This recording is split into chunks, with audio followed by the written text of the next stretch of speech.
Technical issues abound. There we are. Hello, Joe Chapeau and Dr. Squirrelman. Dr. Squirrelman is back. Hold on. I'm so appreciative. Dr. Squirrelman came last night to Art Smackdown as well. Dr. Squirrelman is really showing up, really killing it I in the Art Smackdown Joe made community.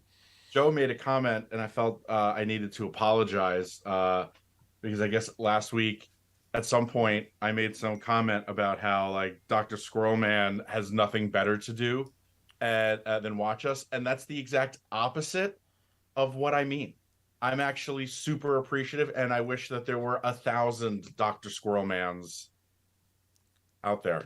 Yeah, And so and I mean also like, hey, maybe this is the greatest thing to ever hit Twitch, and we had no idea and aren't giving ourselves enough credit. I mean, we have no bells and whistles. It's just us talking about our own. no graphics. No, I mean, a little bit of graphic, but not much. But like Uh, not oh, like underneath that doesn't say like J Muldoon Stetson, oh, idiot world or whatever, anything like that. oh, I should give you that. Really? Can you Yeah, have it say idiot of the world? No, don't. no.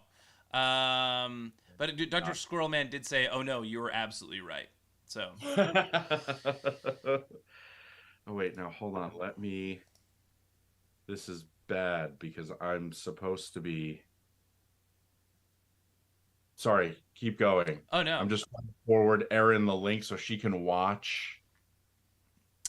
Could have been taken nice. care of earlier, but you know. Erin may or may not be Jay's wife. I just don't want to Oh, she is. She better be. The heck. Okay, yeah. hold on. Back with you in a minute. Yeah. Uh, how was your week? How did you do this week? Good question. Yeah. So Joe and I did a trade last week. Like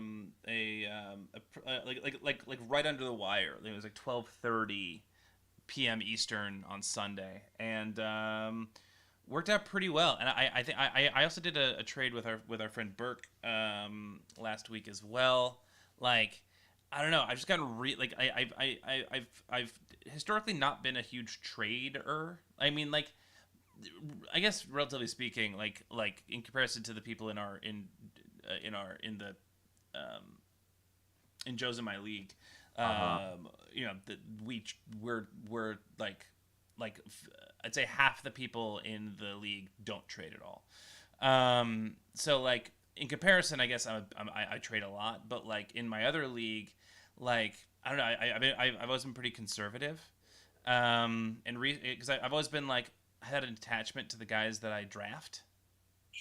Yes, that's like a Um, huge, yeah, and yeah. so I was like, hey, like maybe like this year, like I'm gonna like be a lot more open to trading because like there's no reason to be bullish just because I drafted them. Like it's like just because I made a choice, I need to like stick to my guns until it's like it proves objectively otherwise. Yeah, I mean, I, I though, because I tend to like I'll lie myself through the whole thing where like if it's working out great, then I was like, I did a great job. I drafted Yeah. correctly. And if it's not working out, I still drafted correctly. It just hasn't worked out Without yet, yes, you know? exactly. Like every player is like 1 week away from like blowing up and proving everybody wrong. Right. And it might just Yeah, be this week. But if yeah. it's not this week, then please let it be next week because I still have Cam Akers sitting on my bench. So yeah, as do I. Actually, I had him in both of my leagues until this last trade. But what I'm realizing is that like in my trying to like get away from like staying steadfast with the same players that I drafted. Now I'm realizing with all of the trading that I'm doing, my both of my teams are looking startlingly identical. Oh, okay. Like, Which I'm ending up with all the same players, which I guess is like it's subjectively I just have the players that I like, and I'm going after the players that I like ultimately. but I also believe that that's I would say that that's some sort of like deep like reptilian defense mechanism. Big time. It's not fight or flight, but it's like, look, if I'm going to do this, it also helps structure who to root for and who to not root for.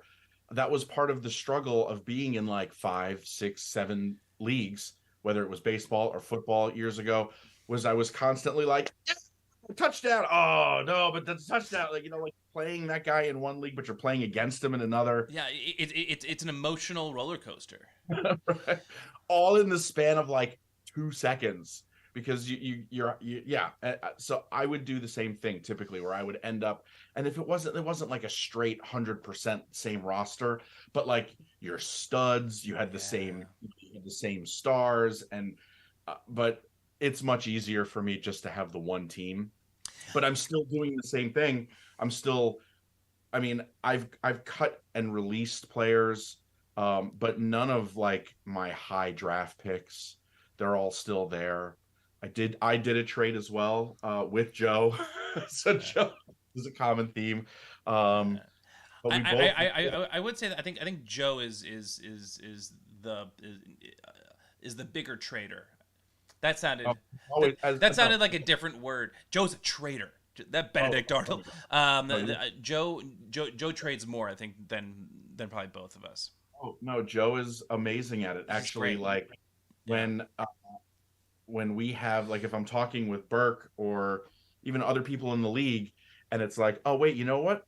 Let's get Joe Yeah. involved, get a three-way deal going. Yeah. And like the idea is that you tell Joe, like, okay, so these are the teams involved, these are the players that we're looking at.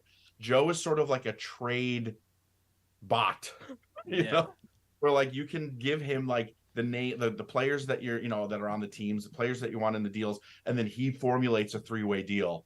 Um, and sometimes they get accepted and sometimes they don't. But yeah, but I Yeah. That's am why not. I'm sorry. No, no, no. I was gonna say, like, I feel like there's two different types of fantasy players. There's the traders, people who are in it to be moving back and forth, like, oh, I want to, swap this commodity for another, and it's very transactional, and that's how they can sort of determine how good they are at it.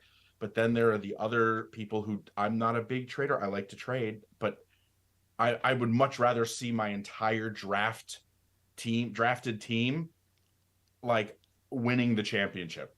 Like that Oh would yeah. be my preference. And then it would be like the ultimate uh um what's the word I'm looking for? Like Coup.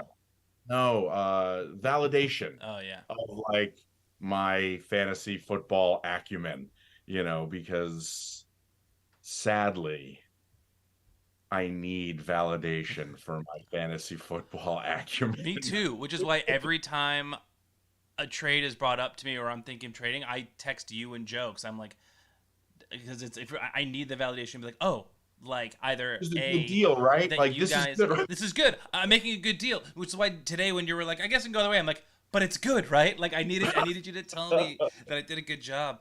Um, uh, Joe posted in the chat. Speaking of validation, posted in the chat the trade that he and I did, and was asking uh, you and Dr. Squirrelman to weigh in on who got the better deal. And Dr. Squirrelman agreed that I got the better deal, which Joe also agreed with when he made the deal, which is another Joe thing. And I'm talking about Joe because he's as if he's not here, but he is not here. So, He asked for a but Zoom link, so if you wanted to shoot him that, oh he yeah. didn't wasn't sure if he was going to be able to get on or not, but Yeah, but like yeah, I find that, and this is something that I have definitely like inherited from Joe as well, is that like I tend to I think we may have talked about this last week, maybe, I don't know. That I kind of like I sacrifice a little too much in most trades just so that I could walk away from it feeling like, and this is just for me, feeling like knowing that I'm not being an asshole. mm, yeah, that's important. I was somebody proposed a trade this week. They were asking for Leonard Fournette. Um, the proposed deal was I would give Leonard Fournette and Isaiah McKenzie for Cortland Sutton and J.D. McKissick. Um, and which is fine. People can offer whatever they want to offer, right? Like there's no rules about that. But what rubbed me a little bit the wrong way, or a lot the wrong way, was the comment in the trade offer. And what he said was, you get a top 8 wide receiver for a running back 2 in Fournette. And that rubbed me the wrong way, and so I immediately went to like this, like the standings, like whatever, the leaders, the statistical leaders for both positions, quarterback and wide receiver, because I was confused as to how he was referring to Cortland Sutton as the 8th wide receiver. Oh boy, Joe Chapeau is here. There he is. Right, But I was confused about, like, wait, how can you say Cortland Sutton is a wide receiver 8? Like, when was that? How is that? And Leonard Fournette going into last week was like the number 6th overall running back. Hey, Joe. Hey, I think Dr. Squirrelman's right. It was the 8th ranking of preseason. So yeah, so Dr. Squirrelman, Jay and I were debating this. 8th, like what list had, like, you can't off the top of your head real quick right now.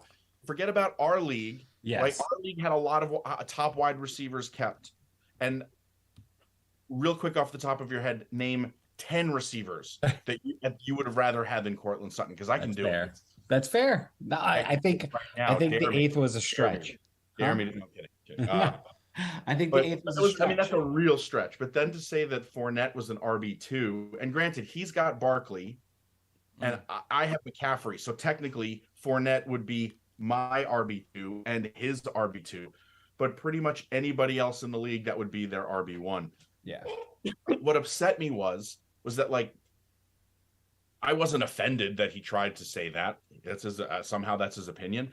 The problem is that there are other people in the league who might just read that and be like, "Oh, if I'm getting the number 8 receiver in the league for an RB2, I should do this deal." Mm-hmm. And it's a little bit predatory.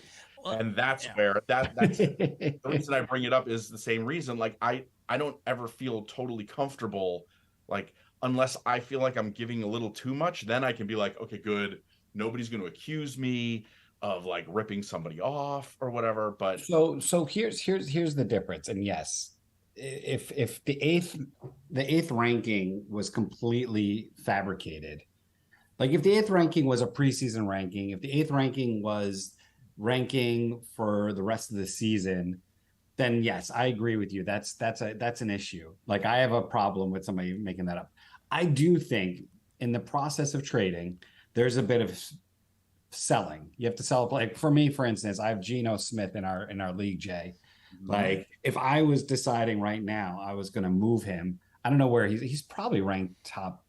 What's he ranked right now statistically per game? But he's probably top 8, maybe, because the quarterback sucks so badly this year, right? So I could go to somebody and be like, "Hey, Geno Smith for Aaron Rodgers. Geno Smith is outperforming Aaron Rodgers," right. You know. And I think that there's a little bit of that. That's okay. Like, I'm not absolutely lying. no. I'm positioning it, you know. But and I think in this case of the person that told you 8th ranking, like, I don't know where that was pulled from. Dr. Squirrelman, you might be right, because I think that was mine. Like, maybe it was a preseason ranking. I'm with you. I don't think a lot of us were ranking him top 8 or top 10 in the preseason, but he was definitely a candidate to like emerge, especially with Russell Wilson. Absolutely.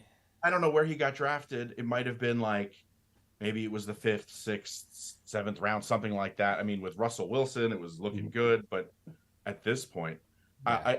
I want to point out Geno Smith right now is the number 6 quarterback. Number 6, ahead of people like Aaron Rodgers and Tom Brady, who are not good quarterbacks. Ahead of everybody. 4th in Dr. Squirrelman's league. Yeah. And that's, you know, like, it's crazy. I mean, that was so. If I was to go to somebody and be like, "Hey, Geno Smith for Aaron Rodgers," yeah, like, you know, but hey, Jukiholic, huh? I'm just calling out Jukiholic in the chat. Sorry. Oh, hey. So yeah, but I would say, as we're talking about trades, and I'm admitting that I think I got the lesser end of the deal with you, Mark. As if That was one of those things. you're gonna. That's all. You're gonna find out at the end of the year what True. happened. No, fair enough. That's- But I did say to Mark that I do think going in like this trade, I do think it's a high probability that I'm going to get fleeced in this deal because the timing of it. And let me explain to you. I'd love to get your folks' opinion on this because the situation that I was in, I had Darren Waller at tight end who was out for the week. I had no backup tight end. Okay, there were some tight ends available on the waiver wire. I think we discussed that last week, right? Yeah. But I had nobody to cut. I just cut, the day before I cut Antonio Gibson to pick up Gus Edwards. Okay, when Gus Edwards was named that he was being activated and Dobbins was being deactivated, right? So I already dropped somebody that I did not want to drop in Antonio Gibson. My only options of folks to drop. Oh, that's the other thing too. I had Josh Allen, who was on a bye, so I had to pick up a quarterback. I unfortunately picked up Tannehill. I had a miserable week. So my point is, I was in a situation where I was desperate. I either was going to drop a Dante Foreman or a Gus Edwards, who I just picked up, in days leading up to that. Or I was going to go into the game without a tight end. And so I threw out a bunch of offers to everybody in the league. Everybody either ignored it or rejected it. And I had Mark 10 minutes beforehand, and I did offer him probably a little bit more than I would have liked, but I was desperate. But it was also one of those trades where there was a lot of question marks. I was giving James Robinson, who might have been dropping off Jacksonville, which we saw he got no touches, but then he was traded to the Jets. I was trading Gus Edwards, who was just activated, but seemingly was going to be behind Drake at least in the first week or so, and Gus Edwards clearly took over that. Which is why I kept him on my bench because I was getting Schultz in return, who was just coming back from injury, which we discussed. We well documented last week how Schultz turned into Greg Dulcich for me last week, but yeah. So, and really, it was for me. It was because I had a lot of depth at running back. It was the upgrade of Debo from DK Metcalf, and I felt that I was getting the best player. Now also Debo and Metcalf are both banged up going into next week. So anyway, well, and Mark, well done. Well, I mean, this is a situation where I didn't really have to do a whole lot of work because you knew exactly what you needed, and it was just a matter of like getting to a point where like we could agree. But like Dr. Squirrelman has a good point that if Cook gets hurt, you do win. I mean, like Madison's, but like it's one of those things where it's like it's where you feel comfortable putting your chips down and seeing where they fall. And that's, if Cook does get hurt, Madison is number one. Yeah. And as Philip Stetson always said, my grandma had wheels, she'd be a trolley car. What did he say? But that was, I share my team with another, with somebody else, and he did not want to do the deal. And my selling point was exactly that. Dr. Squirrelman was the upside of Madison. If Cook, who's already has a banged up shoulder, gets an if Cook goes down for a few weeks, Madison's the number one. Which is why as soon as I gave him to you in one league, I just traded for him today and got him back. Did you end up doing that trade, Mark? I did. I did the lesser of the two deals. It was a big back and forth with me and the guy in my league where I ended up with it was I have it written down here. I got Madison, James Robinson, and sorry guys. There it is. So it was I gave up Christian Kirk, David Montgomery, and Khalil Herbert for Amon-Ra St. Brown, James Robinson, and Alexander Madison. I like it. Yeah, I like it. St. Brown is hurt, right? Or he was put in the concussion protocol, but apparently he was deemed to not officially have a concussion, so he may come back next week. Yeah. So interesting. So Joe, in two different leagues, then what you're saying is you traded James Robinson away from Madison. Alexander Madison in both leagues. This is true. And that certainly wasn't like you didn't wake up that morning feeling dangerous. Going, no, I'm going to get me some Alexander Madison today. No, but but to that point, I'm in 4 leagues, and typically my goal is to have as many of the same players. This is completely against what a lot of other people's strategies are. A lot of people are in multiple leagues and they want diversity in their roster. I actually like to have consistency because I hate having one guy playing in one league and playing against him in the other. So, yeah.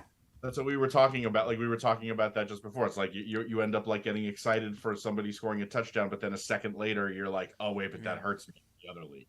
So it's like I don't get being in lots of leagues and like having everybody. Then just don't do fantasy football then. Like what are you doing? I don't know. Some people do that. Some people like to spread out the. That's fine. Yeah. And in essence, hedge their bets, if you will. Yeah. But yeah, which is why I'll do like, every week when I do daily fantasy and I'll do the classic lineup, and I'll do. How many DFS teams do you do? So this is what I'm saying is that I'll do 20 in like the $1. But so like I'll just go down the list of quarterbacks and I'll do one for each quarterback, so that like I'm essentially doing exactly what you're saying. I'm spreading it out so thin, right? So that like while I'm watching, it's just so impossible for me to keep track that I just zone right back in. But see, with the daily fantasy though, the thing about that is you're not playing against anybody, right? I mean, you're playing against the entire pool. Well, I'm playing the lottery basically. I mean, it's essentially just, I mean, instead of just numbers, the numbers have names attached to them that I can watch. Right. Dr. Scrollman's asking an interesting question: Tunyon or Irv Smith this week? I say Irv Smith. Irv. I like Irv Smith this week. I like Tunyon. Ever since I like, what was it, 2-3 years ago? Maybe it was 2 years ago. I needed a tight end for like a bye week, and I was like, well, let me just roll the dice with this guy, Tunyon. I was, nobody was pronouncing his name right. He goes out on like whatever it was, Sunday Night Football, Monday. It was a nationally televised game, and he has like 2 touchdowns or 3 touchdowns or something like that. It was nuts. He had a good couple of weeks though too as your starter. He became my favorite player. I went from not even knowing how to pronounce his name to like him being my favorite player simply because I happened to pick him up over some other tight end. He has had his ups and downs. Yeah. I will always choose Tunyon over any other free agent just because of that. I just dropped him a half an hour ago. Yeah. For Irv Smith, actually. Then there you go. Yeah. But that's why I picked him up a week ago, because I love Tunyon, but then just seeing the sad state of the Green Bay Packers offense right now, I'm not thrilled. It's crazy, and right. I mean he's gonna have that rare like 2 or 3 touchdown game, but he'll couple that with a 1 for 7, which I think Mark had last week with him. But so what if though, right? We play the what if game with fantasy all the time. What if that's what's been missing from the Packers offense? Like Devontae Adams isn't there anymore. The rookies and the receivers aren't panning out. What if they spend this week saying, all right, let's see what happens. Let's get Tunyon in, let's feed Big Bob Tunyon. Yeah, I still think it should be Aaron Jones. We saw a lot more Aaron Jones last week. Yeah, I mean it's. I thought going into this year, not a big Lazard fan, but I thought Lazard would end up being kind of what Robert Brooks or Donald Driver were years ago. Right. These Packer receivers that were kind of non-existent the first year or two. And then they had the opportunity and they became all pros. There's another Packers wide receiver I can't remember. But anyway, I thought Lazard was going to be that, and he's been fine. But they don't have that one guy that has really turned into somebody that can. One team has Devontae Adams, right? That's how good he is. Yeah. But they also don't have anybody else that's really close. Well, It's like crazy. every time I listen to to Fantasy Focus podcast, and they're all like they've done this like 2 or 3 times at this point in the past couple of months, where they're like, all right, like let's rank the like 32 like wide receiver ones, like the wide receiver one from every team, and they're all, and they always bring it up in the sense to show that like Lazard is the worst wide receiver one Hmm, in the league. That like Right, he like well, that's fair. yeah, but which is, I mean, which is probably awful for Lazard to hear, but but I do think there's some truth to it. You Yeah. know, he's not he's not exciting prospect, but he does happen to be the number one wide receiver on the Packers. Yeah. Darnell Mooney would have something to say about being a worse number one. Yeah. And I like Darnell Mooney. I think Darnell Mooney is actually a 2. Like he's a great number 2. What you need is a number 1 Right. across from him. I mean, And like, they need to throw the ball in that offense. I mean, although, by the way, how interesting that like for the first time possibly in Fields' career, they let him like play a game like Lamar Jackson does. mhm. And just take advantage. Like, oh, you can run faster than anybody else out there. Try running fast with the ball, please. Oh, we won. We beat the crap out of. I mean, the defense played so well, but like nobody seems to like give Lamar Jackson a hard time that he's not throwing 30 times a game Mhm. because he's rushing for 100 yards. Fields could totally. I don't know if Fields is as good as Lamar Jackson. I don't think Yeah. so. He No, certainly yeah. might be the So- closest thing. So it was interesting. I was thinking about Fields and was thinking about their current Ohio State's current quarterback, who's looking phenomenal. And then I thought about it using Fields as an example, Haskins, and so on. Ohio State has never had a fantasy relevant quarterback. I went on Pro Football and took a look at who was the highest rated NFL quarterback. That's that why came you from couldn't Ohio call me back. State from a You were fantasy. busy. You were busy researching Ohio This is State why I was late. fantasy relevance. So I ask you all this: who had the most productive fantasy career of all Ohio State quarterbacks? I mean, You're not going to get it. You're not going to get it. Okay. Although you're in Chicago, you're a Bears fan now. His name is relevant to you. Mike Tomczak. oh my God. Now, think about What? Ohio State's storied, legendary yeah, status as one of the greatest college football programs development. ever. Yeah. In terms of Heisman producing Trophy- fantasy There are quarterback. Heisman Trophy winners, right? There Huh? are Heisman Trophy winners. Multiple. Heisman, of course. I think it just about blew it. Dr. Scrollman's mind. Yeah, yeah. Ask me who number 2 is. I'm Who's scared. number 2? I'm scared to It ask. might be Kent Graham, if I remember correctly. New York Giants, Kent Graham. Yeah, yeah. Juki Holic just asked a question. Real question to anyone. As an upper middle tier player in my league that looks like the playoffs are in my future, how much is it worth losing my soul to pick up Deshaun while he's It's a great question. very good It's a question. great question. I think it's worth Sean it. Watson Yeah, I think. How many more weeks until he? back week 12. 4-ish weeks. Back week 12, and I think I'm not sure about their bye week. You know, like there's only I'll look. 13 and 14. So the odds are that the Browns will have sat. So he'll be back for the full 12, 13, 14, 15, 16. So you'll Juki have Holic, who's your current quarterback? I guess is the question. no. The real question is that what you want to bring into the locker room? Is that what I think you want to bring in? I think Great question by Squirrelman. I Serious think question. We can actually. I was in Nashville for our fantasy draft. Mhm. We all got together there. It was super fun, and we're at a bar before on the Friday. We just were at a bar, and we're in Nashville, and some guy walks in wearing a Browns Deshaun Watson jersey. Wow. I was the only one, literally the only one, who was like, "What?" Like, I was blown away. I was like, "That guy's making a statement. I don't know what the statement is." Mhm. Granted, maybe he's just a big Cleveland Browns fan, and like he's completely sort of, laser focused on just the on the field stuff. But like, to me, I couldn't get past the fact that all I could see this guy was saying was like free Deshaun Watson. Deshaun Watson was, and I was like, that's like the hot, like stay away from that. Like don't. Oh, yeah. Well, yeah, and that's, I mean, like similarly, like after like Kareem Hunt, like after all of that, I was like never gonna have him. I'm never gonna draft him. I'm never gonna have him on my fantasy team. Tyreek Hill. I almost traded for him today. Tyreek Hill. But also, Mark, you have Tyreek Hill. I also have Tyreek Hill. I allegedly punched his pregnant wife in the stomach. Why did I think that was Kareem Hunt?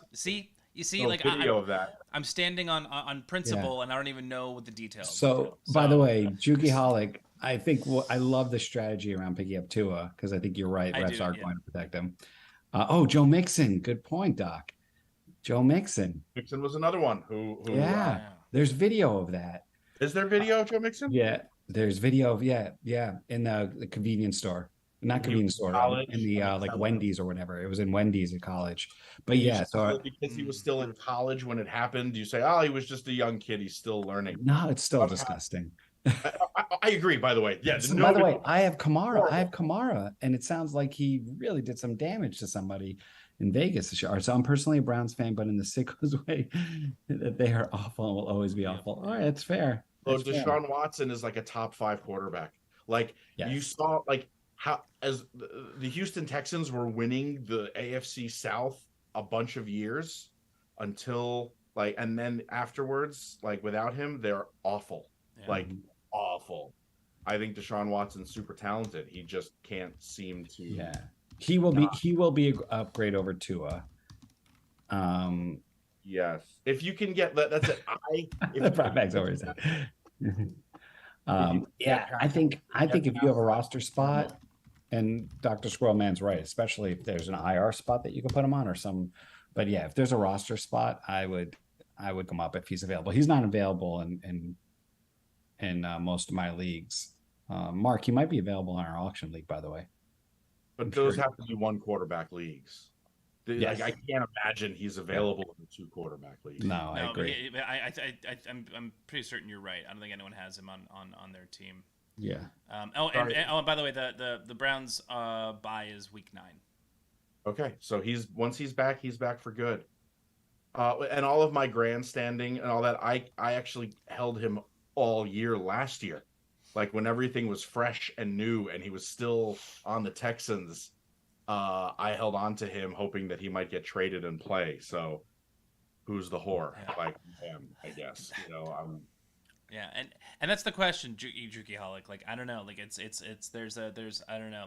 There's a I don't know. Somebody else will. Yeah. Come week 13, somebody else will. So are you comfortable with that? Somebody's going to take it. So do I really want to win with Watson? Like I had this conversation with myself last night, even talking about trades. I've got Dameon Pierce, who I love. Awesome. In our league, in the league I'm in here with Joe, the guy who has Jonathan Taylor he lives in Houston. I nobody really communicates with him. He's not available because he lives in Houston. Well, because that's just where he lives. He's a doctor. He's a doctor. That also doesn't. You could be a doctor in any city. Point is, if I contacted him and said, "Hey, I'll offer you Dameon Pierce for Jonathan Taylor," I bet he would do it. Like Dameon Pierce is like the hero of Houston, and Jonathan Taylor is the guy that he kept with his first-round pick, who has been underperforming. And there's a really good chance that he would just be like, "Thank God, let me get Jonathan Taylor off my team. He's been so underwhelming." But then what I thought was, obviously, I would rather win with Jonathan Taylor. Like then Jonathan Taylor blows up and he does the second half of the year what he did last year and wins me a championship. And I'd rather win with Jonathan Taylor than lose with Dameon Pierce. But I would rather lose with Dameon Pierce than lose with Jonathan Taylor. And like I feel like the odds of me losing are greater than me winning, because the odds of me winning are very slim. It's whether you look at it as 1 out of 12 or never having won a championship ever. But like, there's a part of me that just wants my guys, and like, yeah, I could get Jonathan Taylor for Dameon Pierce, but will I have as much? Will it be? I don't know. If I win it all, it'll be worth it. But if I don't, then I'll be like, I wish I still had Damian Pierce. Well, yeah, and I'm with Juki Hollick in like the morality of it, I would feel I wouldn't be as excited to look at my team if I saw Deshaun Watson's name on it. So for me, it would ruin the experience of playing fantasy football if like I just yeah, I for me, I would have a bad taste in my mouth as well. Yeah. Just Jay's comment before about the locker room is right. yeah. I've cut guys. I have cut guys. What kind of message are you sending giving to to the rest of the team, Juki Hollick? I did also have another kind of like funny realization in going into last week. I was on a 4-game winning streak and I was like, that's awesome. I got momentum. But then I realized there's no momentum. Like the guys on my team are not going, hey, we've won 4 games in a row for this guy's fantasy team. Let's keep it going. Like it's just a random occurrence of, like just numbers. And it just so happens that I outscored 4 teams in 4 weeks. And that's why I was a 4-game winning streak. But the sense of pride that I felt looking at that, like in the standings column with like the streak, and it said W4. Yeah. Right. So I won 4 in a row. And God damn it, if it didn't make me feel good. Yeah. It's meaningless. It doesn't mean anything. It's just because I happened to play whoever the computer scheduled me to play for those particular weeks, and I outscored them. I feel like our conversations about fantasy football are it's like a management of emotions between like getting really really excited about like about stuff and then switching back and being like, but it doesn't matter though. Right, and then cutting the legs out from under exactly. it. Yeah, because it's like on the one hand we're like talking about how amazing it is and why it's so great that we're putting all this time and energy into it, while at the same time being like we probably shouldn't be putting any thought into this whatsoever.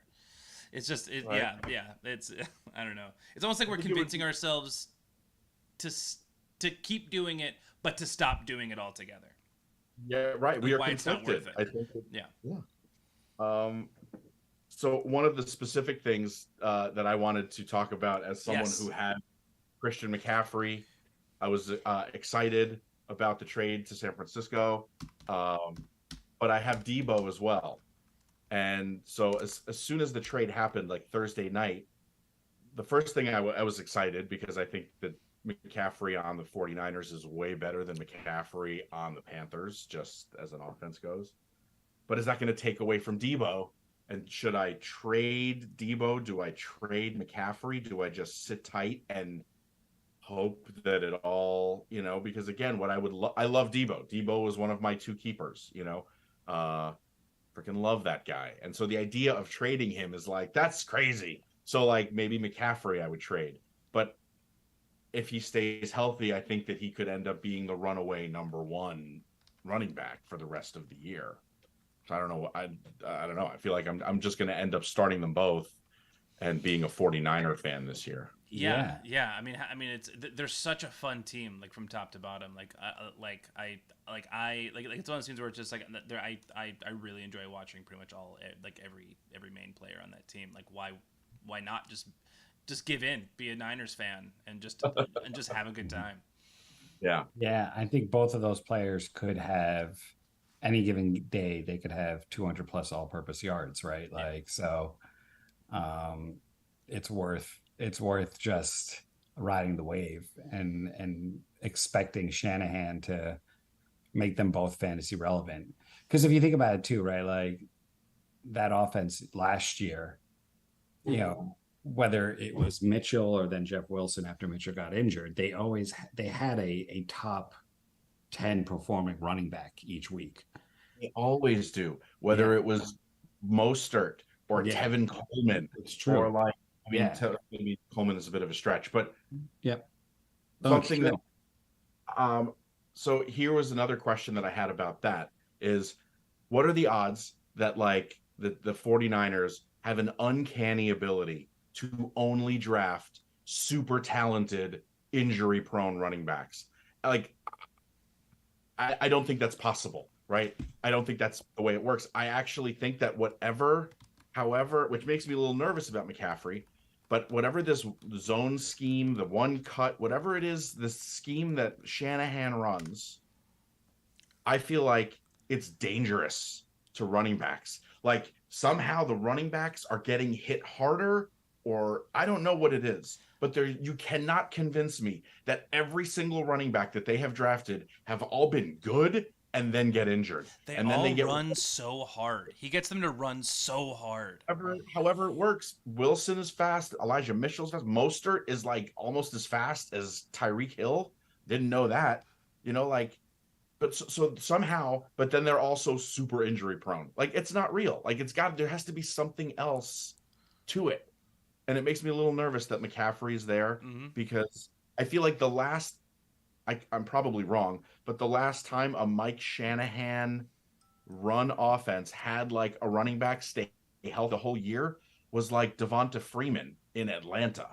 That one year, like whether it was his rookie year or what I really want is to find out that there was some running back in San Francisco in his tenure as the head coach in San Francisco who played a full year, but I don't know if that's out there. And it makes me a little nervous about McCaffrey, and maybe McCaffrey can break that spell. But yeah, no, I mean, I listen. I think the Niners the last couple of years have gone through 2 to 3, three running backs a year, right?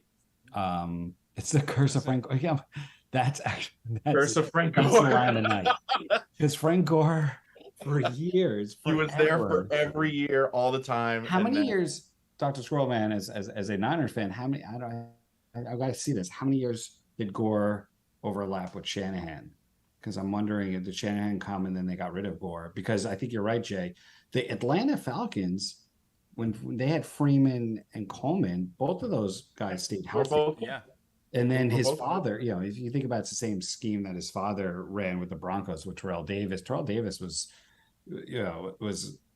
never got injured for years, until he started having those headaches, those migraines, right? Yeah. So I don't know. I mean, I think the curse of Frank Gore is the only way to explain it.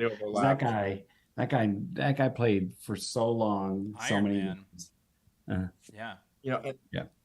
I was a big defender of his. I feel like the people like to say, well, he was just a compiler. He was never great, but he was all. And I used to get upset about that, and I would be like, no, he was awesome. He was awesome.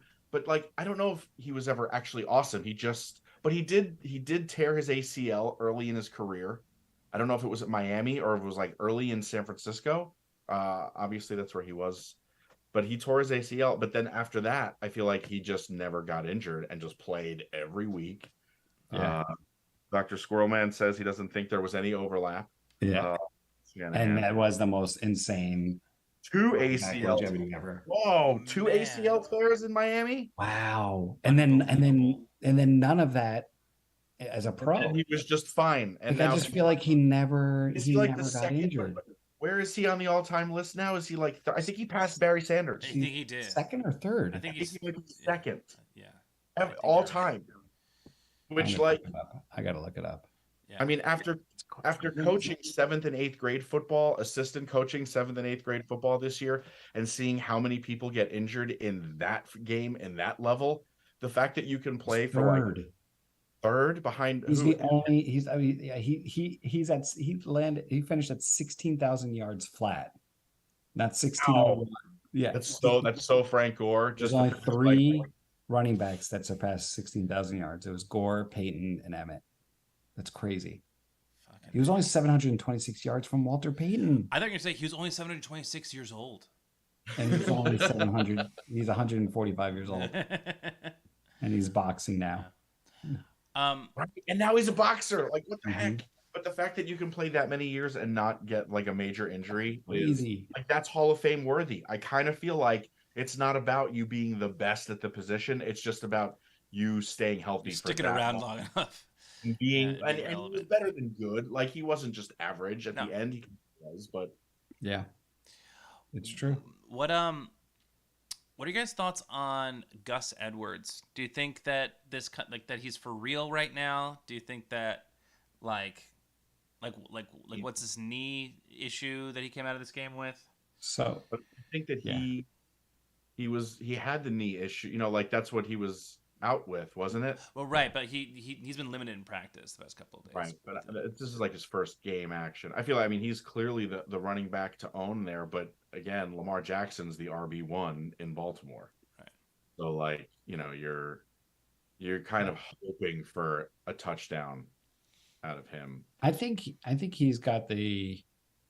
he could be a solid RB2, definitely RB3, definite flex, as long as he's healthy. It's interesting because Jay and I both went to Rutgers, and when Gus Edwards was at Rutgers, he was not a runner. He wasn't carrying the ball. He was more of a fullback, and he's like one of those guys that just entered on. I think he started as a fullback for the Ravens and then got an opportunity because he was like the fourth or fifth running back, and everybody got injured, and he just proved that he could run. So I think as long as he stays healthy, they clearly. This is as somebody that has had Kenyon Drake every year, I think for the last 8 years, and so at some point thinking this is going to be the year he's going to be one of the top fantasy players. Like he's never given the opportunity to be a 3-down back, and for whatever reason, he's not going to be relevant week in, week out. Edwards could be. He very well. I mean, but it's going to depend on how long he stay healthy. Yeah, I trust him well. Like he's just been there, and he was good. Like he was sort of. I mean, what was it last year for like? What was it, 2 or 3 days? Because J.K. Dobbins blew out his knee, and then it was only like 2 or 3, 4 days later that Gus Edwards blew his knee out too. Yeah. It was all close. Yeah. For those 3 or 4 days, Gus Edwards was like everybody's favorite. Like he was going to be the guy there. And I think he is. I mean, with Dobbins is injured again, Drake is, Drake is fine. I think I got burned by Kenyon Drake a year or two ago when I drafted him too high. And now I don't. Now I'm just like was that when he was in the Cardinals? Yeah, I think that was like his second year. Like he had like a really interesting looking rookie. I don't even remember what it was. I've like pushed it out of my mind. I was so upset with Kenyon Drake, and so I would I like Gus Edwards because at this point Dobbins he's what, like a month, at least a month out. Yeah, I think he's 5 or 6 weeks out. Oh wow. So, I mean, Gus Edwards is not going to help you in the playoffs, but to get to the playoffs. Yeah. Yeah, I think he's a good person to fill in over the next few weeks. Yeah. And I will ask. So, would you do Pittman for Brian Robinson, Gus Edwards, and Deontay Johnson? Yes. You have Pittman, and you would be giving Pittman? I'd be giving Pittman. So then you also have to factor in the 2 other guys that you would have to cut off of your bench. Right. But, which is fine. I don't know. Yeah, I've got. Do you need Robinson and or Edwards? Like, would they slot in? I have Henderson, I have Foreman. Like no one really exciting. Sorry, Foreman's super exciting. Yeah, he is. Well, I don't know. Well, I guess what I mean is someone that I trust. As like. And how does one earn your trust? Because then we can all know how. I mean, I think $80,000. You bring up a good point. I'm excited for Foreman. I'm just like, I don't know. I want an RB1, and I guess I'm trying to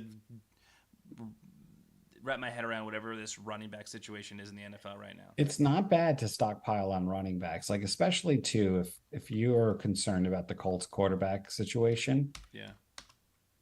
And you feel like Johnson is not much, of a difference between, him and Pittman for the rest of the year. And you're getting two running backs that one could emerge as as a starter for you over a Foreman or some of the other guys that you have. Yeah. It's not a bad deal. Yeah, it's not terrible. I guess I'm not thrilled about it, but yeah, I mean, I think that Thanks. Pittman is a great sell. So, full disclosure, I drafted Michael Pittman last year in like the 13th round, started him, held him all year. He was one of the great sort of breakout, guys last year. But like even watching him, because I like to watch my players whenever possible, I never felt like he had like it. And this is where it gets a little bit gray for others beside, but I just, so when it came time to like decide who my keeper was, for me, there was no doubt I ended up keeping Fournette with a 7th rounder and Debo with a 9th, but like Pittman with a 13th or 12th rounder was never really a consideration. If Debo or Fournette had gotten hurt, then I would have been fine keeping Pittman. But like, I felt like Pittman's value has been way overblown, and he's had some really good weeks this year. But he's also stinkers, I think. What's that? I said I think he's also had some stinkers besides his big ones. Yeah, Mark, CBS has... Go ahead, Jay. Sorry. I was just gonna say, like, now with Ellinger, you don't know what's gonna happen and who, I would do it. CBS has Johnson rated a lot higher than Pittman rest of the year. Really? Yeah. So on that alone, and then you're going to get these two other running backs if they're better than who you would drop. Seems like a good deal. Yeah, I mean, and I'm telling you, I like Pittman a lot earlier this year. I actually think he's good. I thought he was going to get no competition, but between Pierce and Campbell emerging over the last few weeks, it doesn't look like there's. Yeah, I like Pierce. I like Pierce and Campbell. But that offense sort of gets a reset now. Matt Ryan wasn't great, but Ellinger is going to have his guy or guys, and who he's going to throw to, and it could end up being what's his name, Jelani Woods, right? Like the tight end, or Mo Alley Cox. You know what I mean? Like or Naheem Hines. Like get rid of Pittman. Dump him. No, I'm kidding. Carried away. I don't know. I do. I think I like the deal. Are you accepting the deal right now, live? Is that what you're doing, Mark? I might be. I'm clarifying that it's a 3-for-1 and not a 2-for-1 with a potential to bring in the third. I don't know. I think you may have sold me. And sorry, so you're getting Robinson, Deontay Johnson, and who? And Gus Edwards. Oh yeah. Come on. Yeah, do it. Do it. Who would you drop? That's actually a really good question. It's a really good question. You have to know that before. You're not going to be like, oh, I should have thought about this beforehand. No. It's a valid question. Because I'd have to drop 2. Yeah. I don't know. Because I've got Madison. I would drop Garoppolo for sure. Great. 1 quarterback league, right? It's a 1 quarterback league, but I picked him up because I was excited about McCaffrey, but I have Geno Smith, and I think Geno is going to be better. Geno. Weird world we live in, but so then do I drop Akers or do I hold on to him through the trade deadline? Yeah. Drop Akers. I mean, I would rather have Foreman, Madison. Yeah, exactly. Edwards, Brian Robinson than Cam Akers. Yeah. And that'll just leave me. Scrub man's drop him. Yeah. Okay. Thank you, everyone. Thank you, everyone. This is exactly why Mark just accepted it live while we're here. It takes a village to make a trade. Yeah. So do we like this new Colts quarterback? I don't even know much about him. What's he, Texas? Yeah, he went to Texas. Anybody know anything about this guy? Pat McAfee mentioned, I think it was today, that he was at a Colts game earlier in the year and he would happen to be standing behind Ellinger, and he said he has massive, like a horse, a massive ass and thighs, like a horse. That's what I want in my fantasy Weird quarterback. thing to point out, as if that makes him a quarterback. I don't know. But he can run too. Like Yeah. I'm going after him. Like I'm going after him for free agents tonight. Mhm. I'm gonna need, I'm gonna need another quarterback. Both Dak and Russell. Well, Russell's not playing, I don't think, until week 10 at this point. That's my guess because they have a bye week 9. So does Dak. So I need a second quarterback because Davis Mills, he's been doing his best, but he's not going to be able to pull that ship all by himself. So I'm hoping that I get Ellinger, but I doubt it. I'm not going to. Those glutes throw routes. Thick QBs for the win. The QBs for the win. I love it. Yeah. So, all right. Yeah. I mean, I think gotta like a running quarterback. I mean, look, he could be great, right? Like nobody said that Geno Smith would be a top 6 quarterback for the first half of the NFL season, right?